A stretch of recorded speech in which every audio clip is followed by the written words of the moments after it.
A myth is an idea that, while widely believed, is false.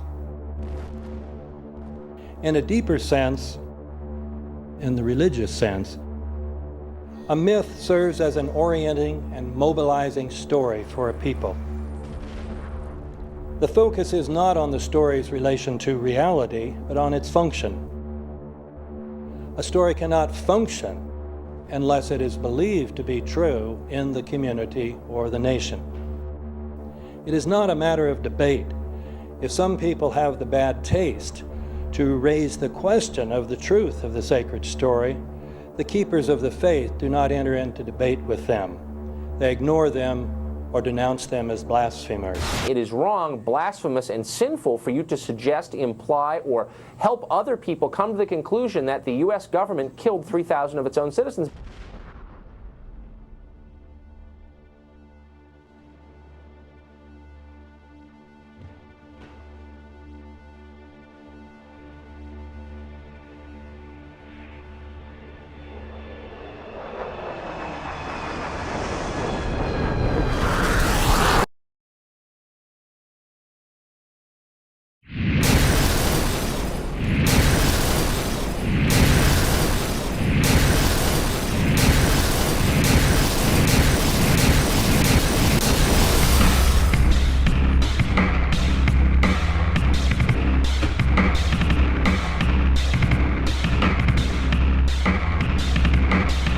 As if a demolition team set off when you see the old demolitions of these old buildings. It looks like one of those scenes of an old building being purposely dynamited and blown up. Anybody who's ever watched a building being demolished on purpose knows that if you're going to do this, you have to get at the under-infrastructure of a building and bring it down. The way the structure is collapsing, this was the result of something that was planned. It's not accidental that the first tower just happened to collapse and then the second tower just happened to collapse in exactly the same way.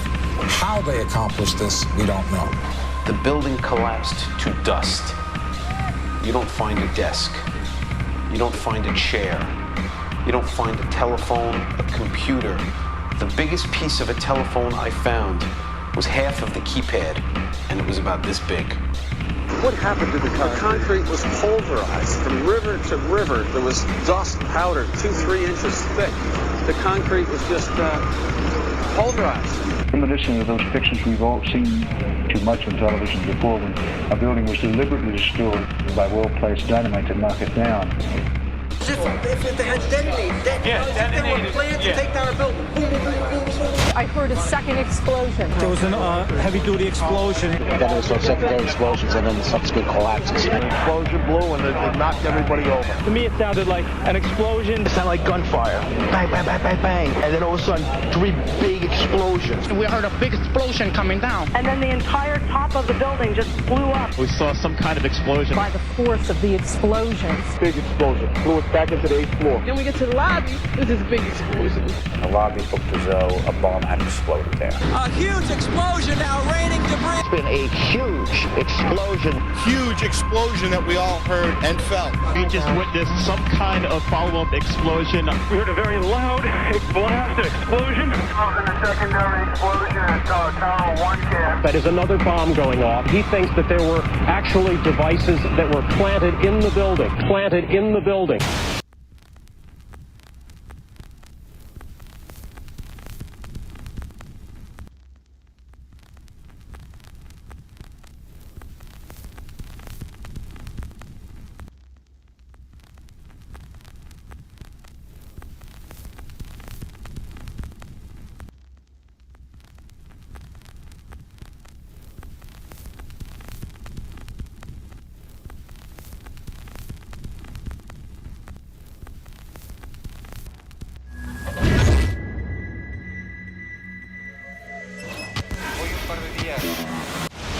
I don't think anybody could have predicted that they would try to use an airplane as a missile, a hijacked airplane as a missile. Nobody in our government, at least, and I don't think the prior government that could envision flying airplanes into buildings.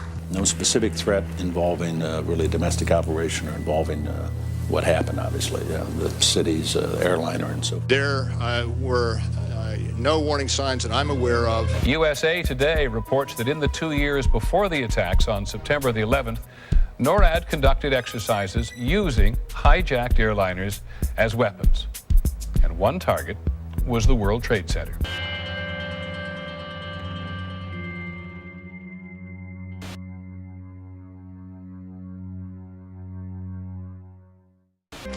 In confidential documents from the Philippines obtained by CNN, the plan was clear. He will board any American commercial aircraft, control its cockpit, and dive it at the CIA headquarters. Other buildings targeted the Pentagon and the World Trade Center. The Federal Aviation Administration received 52 warnings about Al-Qaeda in the 6 months before 9/11 and did not apparently heed them. The Pentagon reportedly does not want the public to hear next week's Senate testimony about the former secret intelligence unit known as Able Danger. And it identified Mohammed Atta and 3 other 9/11 terrorists as members of an al-Qaeda cell in Brooklyn, New York, more than a year before the attacks. And we found 2 of the 3 cells which conducted the 9/11 attacks. Lieutenant Colonel Tony Schaefer, who was the first member of Able Danger to go public, has now been told in writing by the Defense Intelligence Agency that he can't speak to members of Congress or their staff without prior approval. This is an attempt to prevent the American people from knowing the facts about how we could have prevented 9/11, and people are covering it up today. Security and counterterrorism was blinking red, in the words of George Tenet, that the warnings of an imminent attack were so severe that something dramatic should have been done. It was unparalleled. Instead, our president went on a month-long vacation.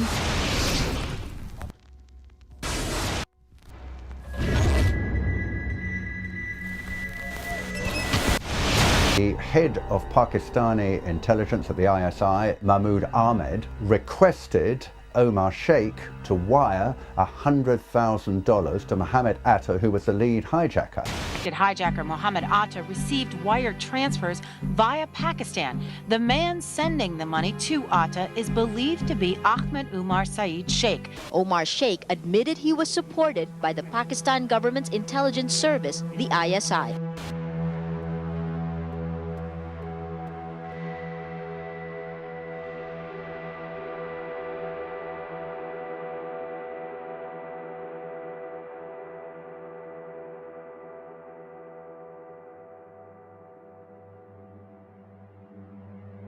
As hard as this is to believe that 2 of the alleged terrorists involved in what happened on Tuesday may have attended schools run by the U.S. military. Evidence was also apparently planted. The passport of one of the hijackers on Flight 11 was allegedly found in the rubble. The hijacker's passport was found blocks from the World Trade Center crash site, if you can believe that. The 9/11 hijackers are alive and well. That's according to the chief of Japan's Democratic Party, who says 9/11 is a hoax. Several of these 19 men are still alive.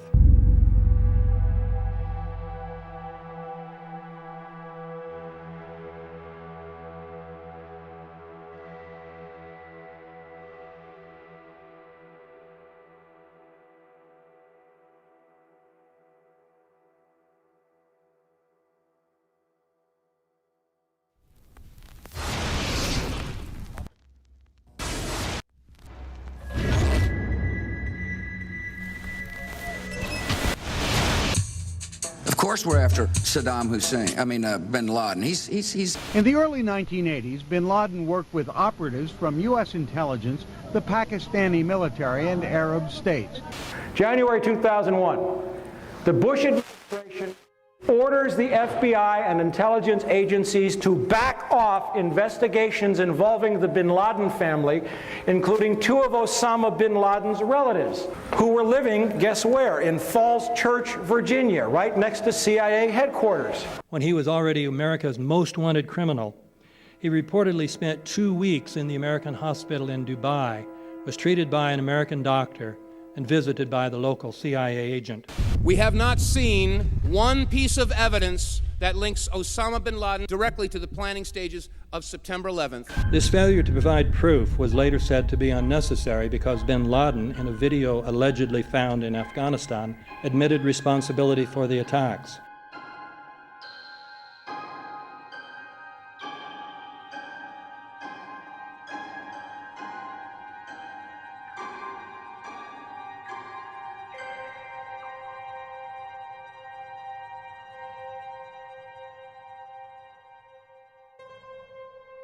In 1976, Osama's older brother Salim bin Laden hired a man in Texas by the name of Jim Bath to handle all the investments in the United States for the bin Laden family. Jim Bath also happens to be a personal, almost lifelong friend and former Air National Guard pilot with George W. Bush. The connections between the Bushes and the bin Ladens become much more clear when George Herbert Walker Bush made trips to Saudi Arabia in 1998 and 2000 to meet with the bin Laden family on behalf of a company called the Carlyle Group.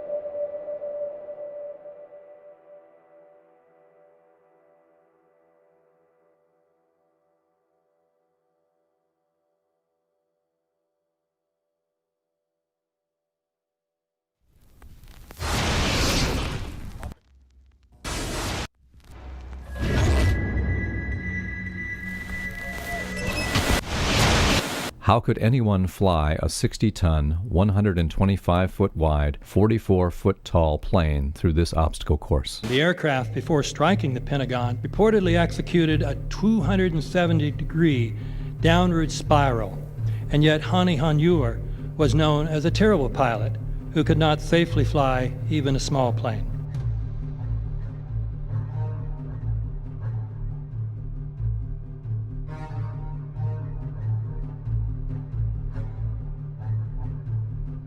No seats, no luggage, no bodies. Nothing but bricks and limestone. The official explanation is that the intense heat from the jet fuel vaporized the entire plane. Flight 77 had 2 Rolls-Royce engines made of steel and titanium alloy and weigh 6 tons each.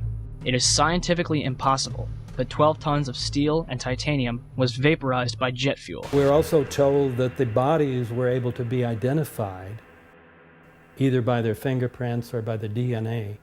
So what kind of fire can vaporize aluminum and tempered steel and yet leave human bodies intact? From my close-up inspection, there's no evidence of a plane having crashed anywhere near the Pentagon. And as I said, the only pieces left that you can see are small enough that you could pick up in your hand. Shortly after the strike, government agents picked up debris and carried it off. The entire lawn was covered with dirt and gravel, so that any remaining forensic evidence was literally covered up. The videos from security cameras, which would show what really hit the Pentagon, were immediately confiscated by agents of the FBI, and the Department of Justice has to this day refused to release them. If these videos would prove that the Pentagon was really hit by a 757, most of us would assume the government would release them.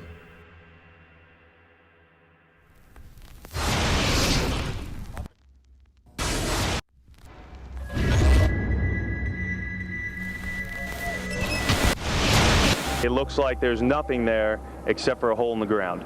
Basically, that's right. The only thing you could see from where we were was a big gouge in the earth and some broken trees. We could see some people walking around in the area, but from where we could see, there wasn't much left. Any large pieces of debris at all? No, there was nothing that you could distinguish that a plane had crashed there.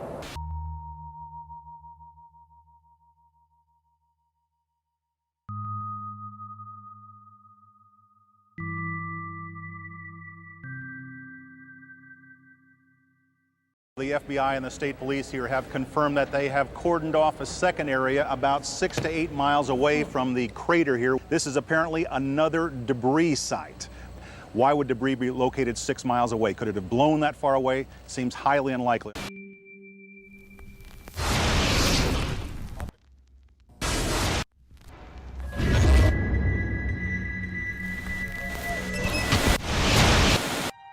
Pancake theory, according to which the fires, while not melting the steel, heated it up sufficiently to cause the floors weakened by the airplane strikes to break loose from the steel columns, and this started a chain reaction. So you would expect then from that theory, which is the official theory, to see a whole stack of floors piled up on top of each other and then a spindle of core columns standing too. The core of each of the twin towers consisted of 47 massive steel columns. If the floors had broken loose from them, these columns would have still been sticking up into the air 1,000 feet. The plane did not cut all those core columns. We designed the buildings to take the impact of the Boeing 707 hitting the building at any location. The building probably could sustain multiple impacts of jetliners. that the plane flew straight into the building. Through him, right. Yeah. So you're saying that the building was actually designed to cope with a hole like that and still survive? Yeah, it was. If you had dropped, say, a billiard ball from the top of the World Trade Center, 110 floors up there, it would have taken 8 to 10 seconds to hit the ground, encountering no resistance whatsoever. The Twin Towers came down in nearly free fall speed. 200,000 tons of steel shatters and explodes outwards over 500 feet. This means that floors shattered at an average rate of about 10 floors per second. There is no scenario for a pancake effect of buildings falling that allows them to fall at the rate of free fall. Now what can do that? What can move mass out of the way? Explosives.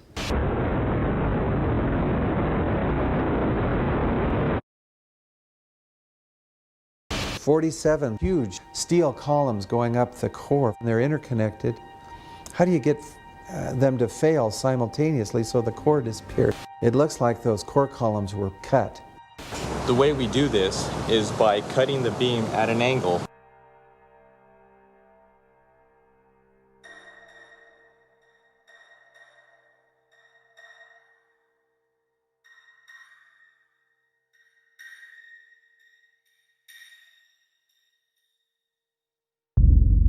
I started looking at the molten metal. All three buildings, both towers in the rubble, in the basement areas, and Building 7, there's these pools of molten metal.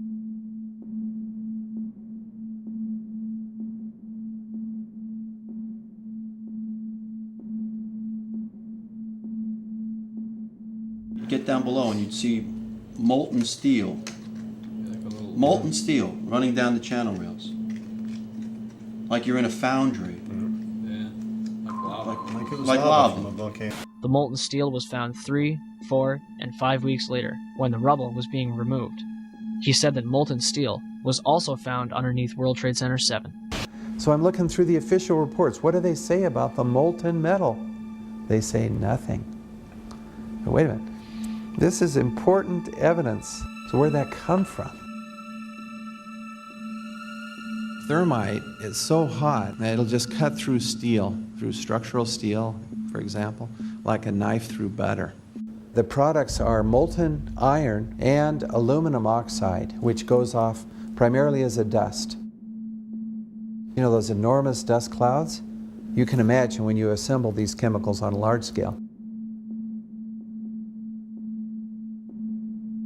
So, Professor Niels Harrit, you examined the rubble that came from the World Trade Center. What did you find in it?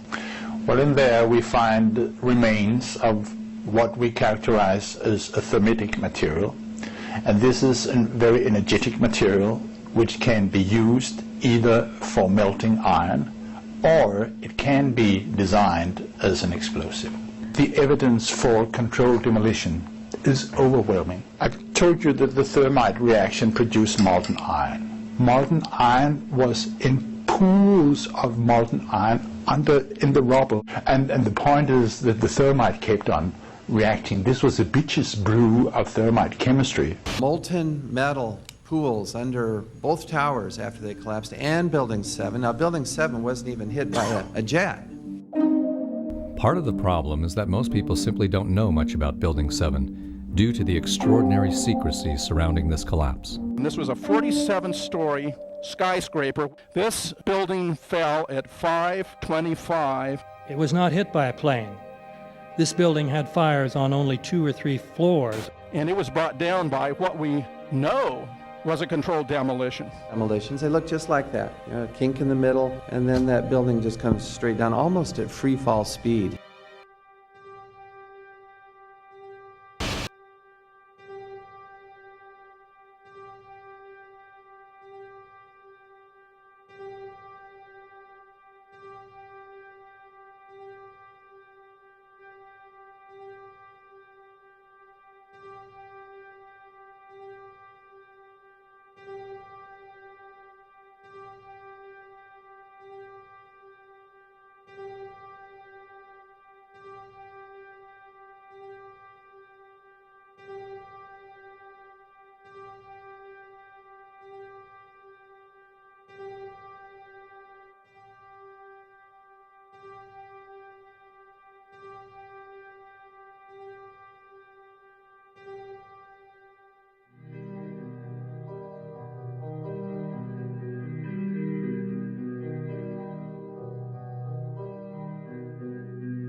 Our office was on the B1 level. As I was talking to a supervisor at 8:46, and all of a sudden we hear, boom! An explosion so hard that pushed us upwards. And it came from the basement between the B2 level and the B3 level. And when I went to verbalize, we hear, boom! The impact of the plane on the top. It would appear, Jim, as if there's more smoke coming from the ground. I was down in the basement, came down, all of a sudden the elevator blew up. And as we were coming out, we passed the lobby, there was no lobby. So I believe the bomb hit the lobby first, and a couple of seconds then the first plane hit. As I'm walking by the main freight corridor building, in the corridor, that's when I got blown. I mean, the impact of the explosion threw me to the floor, and that's when everything started happening. All of a sudden, a big impact happened again, and all the ceiling tile was falling down, the light fixtures were falling. You know, you got to go clear across the whole from 1 to 2 World Trade Center. And then all of a sudden, it happened all over again. Something else hit us to the floor. Right in the basement, you felt it. Walls were caving in, everything that was going on.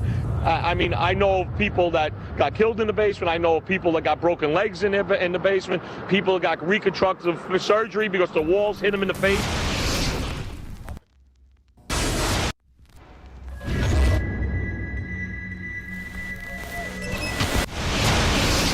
According to standard operating procedure, if an FAA flight controller notices anything that suggests a possible hijacking, the controller is to contact a superior. If the problem cannot be fixed within about a minute, the superior is to ask NORAD, the North American Aerospace Command, to send up or scramble jet fighters to find out what is going on. NORAD then issues the scramble order to the nearest Air Force base with fighters on alert. But although interceptions usually occur within 10 or so minutes, in this case, 80 or so minutes had elapsed before fighters were even airborne. It's a mind-bending anomaly. Not a single U.S. Air Force interceptor turns a wheel until it's too late. There are no jets at all. What if they were so confused and had been so deliberately confused that they couldn't respond? The reason that they didn't know where to go was because a number of conflicting and overlapping war game exercises were taking place. It involved the insertion of false radar blips onto radar screens in the Northeast Air Defense Sector. Center Team U, we have a problem here. We have a hijacked aircraft headed towards New York. We need someone to scramble some F-16s or something up there to help us out. Is this real world or exercise? Is this real world or exercise? There was another exercise, Vigilant Warrior, which was in fact, according to a NORAD source, a live fly hijack drill being conducted at the same time. With only 8 available fighter aircraft, and they have to be dispatched in pairs, they were dealing with as many as 22 possible hijacks on the day of 9/11, and they couldn't separate the war game exercises from the actual hijacks.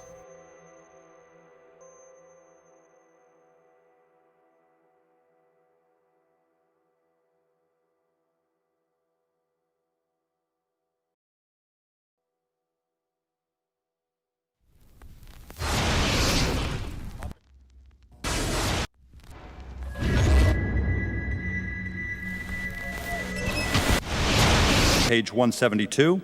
The U.S. government has not been able to determine the origin of the money used for the 9/11 attacks. Ultimately, the question is of little practical significance. The American authorities have not managed to trace the source of the funding. And then the most amazingly disingenuous statement, ultimately, is it of little consequence. It is of massive consequence. Doesn't it matter who paid for 9/11? The collapse of Building 7 has been recognized as especially difficult to explain. The 9/11 Commission report implicitly admitted that it could not explain the collapse of this building by not even mentioning it. President, why are you and the Vice President insisting on appearing together before the 9/11 Commission? Because the 9/11 Commission wants to ask us questions. That's why we're meeting, and I look forward to meeting with them and answering their questions. Why you're appearing together rather than separately, which was their request? Because it's a good chance for both of us to answer questions that the 9/11 Commission is looking forward to asking us, and I'm looking forward to answering them. Let's see. Do you think they should be able to stand up and speak their own words? They should go under oath. They should be, yeah. In public.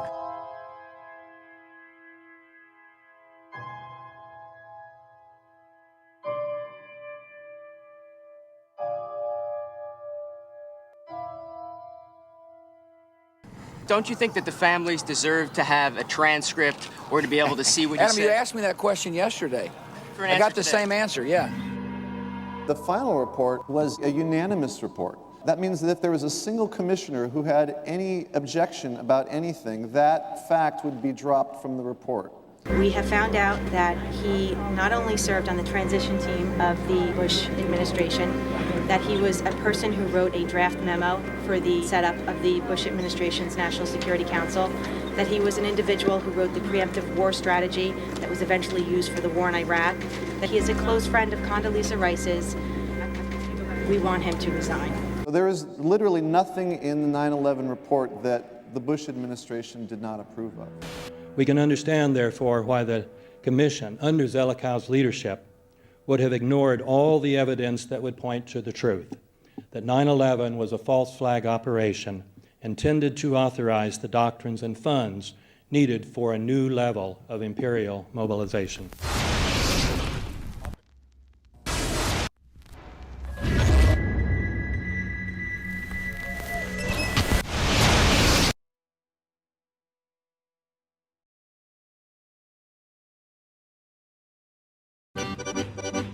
Armed with knives, armed with chemical, biological, nuclear weapons. Fanatics, terrorists, September 11th. September 11th, killers, September 11th, terrorists. Terrorists of Al-Qaeda, terrorists, nuclear weapons, terrorists. 9/11, terror, terrorist, evil. September 11th, September 11th. The terrorists, war and danger. September 11th, terrorism, global terrorism, terrorism, terrorists. Terrorists, terrorists, terrorists, terrorists, the terror. Terrorists, terrorist, terrorism. September 11th, global terrorism, terrorist, terrorism. September 11th, world terrorism, terrorism. September 11th, global terrorism. September the 11th, terror. Weapons of mass destruction. September the 11th, terrorists. The evil terrorists, no.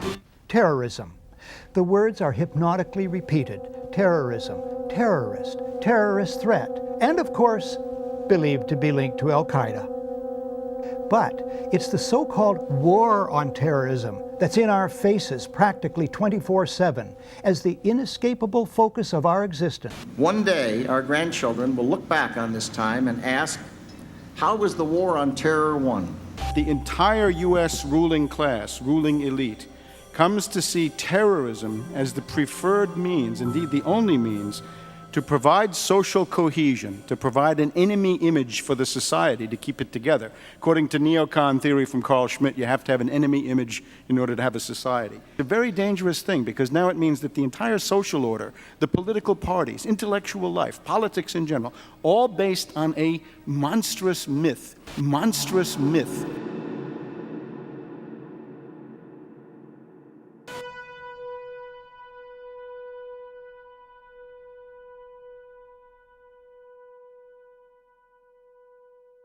Look, the CIA has done in this country, what they've done to us is unbelievable. Look at the terrorist acts that have occurred. The CIA behind most, if not all of them. We had the Marine Barracks. We had our embassy in Kenya. We had Pan Am 103. We had the USS Cole. We had Oklahoma City. We had the World Trade Center in 1993. That helped the terrorists blow up the World Trade Center the first time. They built the bomb. They got the driver's license. The informant, the FBI informant, a fellow named Salam, a 43-year-old former Egyptian army officer, he was given the assignment to put the bomb together. And he went to his supervisor, his FBI supervisor, and said, we're going to put a dummy bomb in here, right? And the FBI supervisor said, no, we're going to put a real bomb. FBI agents might have been able to prevent last February's deadly explosion at New York's World Trade Center. They discussed secretly substituting harmless powder for the explosives, but they didn't, according to the FBI's own informant, Imad Salem. Unbeknownst to the FBI at the time, Salem recorded many of his conversations with his handlers. Unfortunately for them, there were only 6 people killed, not enough to pass the legislation. So what happened is 2 years later, April 19, 1995, down comes Oklahoma City Murrah building, 168 people killed. 1 year later, the anti-terrorism legislation that takes away many of our constitutional rights and civil liberties is passed.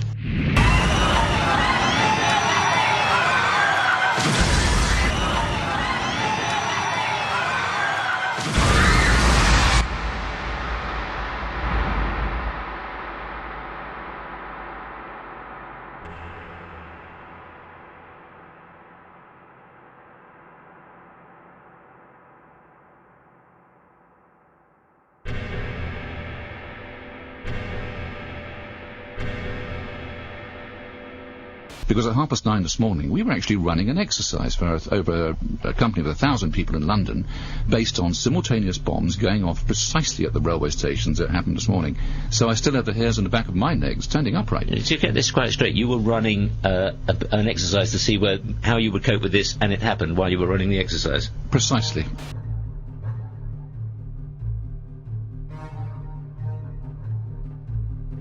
Supposed to believe is some kind of coincidence, there was also an anti-terrorist drill going on 7/7. And again, just like 9/11, they were talking about attacks on the same targets, the same kind of tube stations, and exactly the same time as the actual attack happened, providing some kind of cover for what must be operations orchestrated in some way by the state.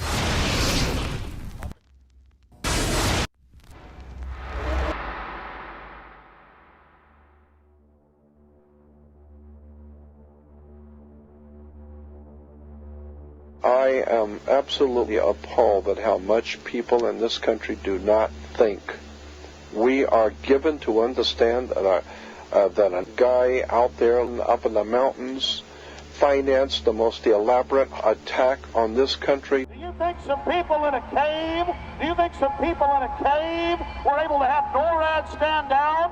Do you think that people in a cave were able to have all of this happen? And when I think about how many Americans were killed in New York City, and believing as I do that this thing was a setup job, this is a textbook operation that Nazis used, and they've used it over and over again. America has been suckered in one more time. I don't have to tell you things are bad. Everybody knows things are bad. The dollar buys a nickel's worth. Banks are going bust. Shopkeepers keep a gun under the counter. Punks are running wild in the street, and there's nobody anywhere who seems to know what to do, and there's no end to it. We know the air is unfit to breathe, and our food is unfit to eat. We sit watching our TVs while some local newscaster tells us that today we had 15 homicides and 63 violent crimes, as if that's the way it's supposed to be. We know things are bad, worse than bad.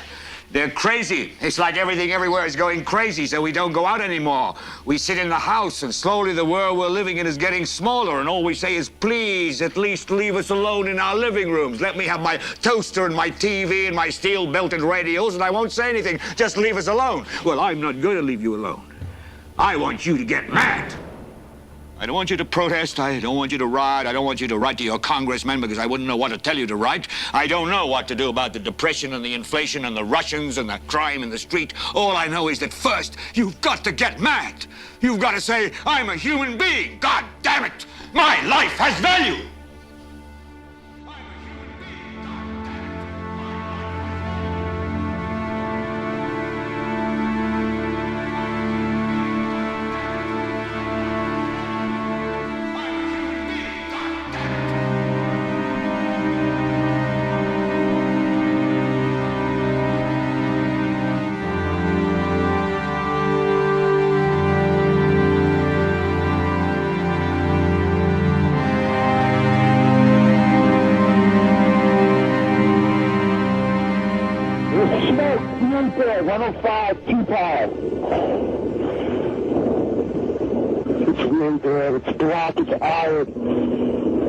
My wife thinks I'm all right. I called her and said I was leaving the building. I was fine, and bang.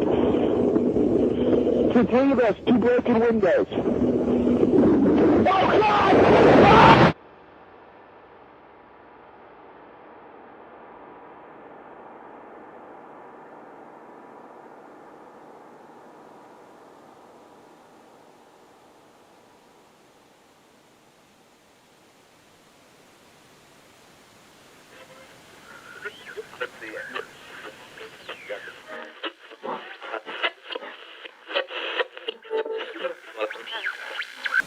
When hostilities commenced in Europe in 1939, it was realized that the American people had no intention of entering the war.